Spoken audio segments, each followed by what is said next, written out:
Okay, so when I got into NYU Tandon in spring, there were very few students compared to what the number of students in fall go through. Like in fall, I think around 150 to 200 students for CS. The incoming batch size is for computer science itself. But when I went in spring, there were around 20 22 students from all over the world for that particular term. So obviously.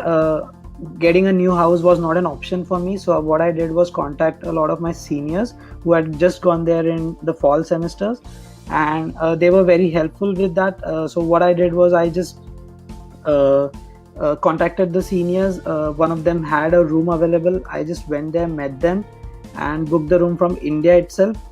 From my personal experience, finalizing the room from India is not a good choice because yes, it's less hassle, but I would like from my experience, I would advise you that if you could find a temporary accommodation initially for around 15 20 days or a month, which is very easy to find by the way, because the seniors are very helpful.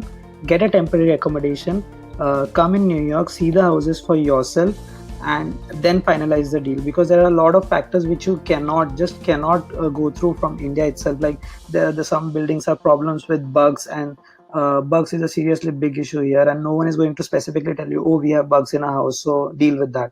You'll have to go and see it for yourself. And other things as well. So basic commute, you can experience it yourself. So how long does it take to go to the college from the house, and what are the other intricacies involved? So ideally I would prefer to get a temporary accommodation for around 15 20 days and find the house yourself. It's not that difficult. There are many houses available. And um, lease agreement negotiations. So what happens is in most parts of New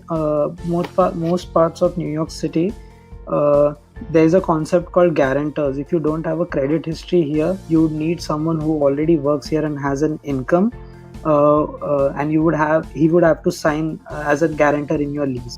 But that is specific to Manhattan or some parts of Brooklyn. There are areas where Indian students specifically live, and those are Jersey City, Brooklyn, Bay Ridge, and I think Queens as well. So in these three areas, you would find signing lease agreements a bit easier. They won't ask you for guarantors, but they'll ask you for, yeah, make a deposit.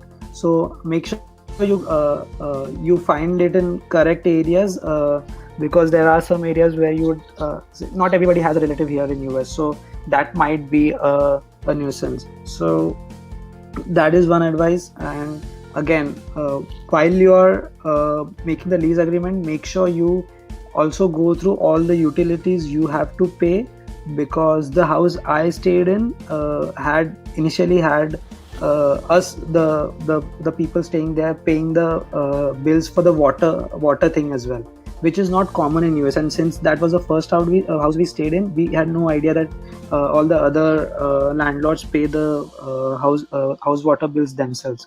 So make sure you go through all the requirements in the lease, read it carefully before in most cases it's 11 months, so it's very difficult to get out of it. So make sure you read the agreement before you sign it. Dealing with roommates with respect to shared expenses, I think if you're staying with Indian students, it's pretty chilled because everyone understands, everyone comes from a similar background. And I personally have never had an issue with sharing expenses. Everyone is pretty mature in that respect. And okay, comment on expenses, rent, food, transport, utility, books. So rent, I would say varies if you want to stay in a single room or a shared room. So in Bay Ridge, Jersey City, and Queens area, where most of the Indian students live, the rent would range from around 400 to 500 for a shared room, $400 to $500 monthly for a shared room. And if you want a single room, it would range from 600 to 800.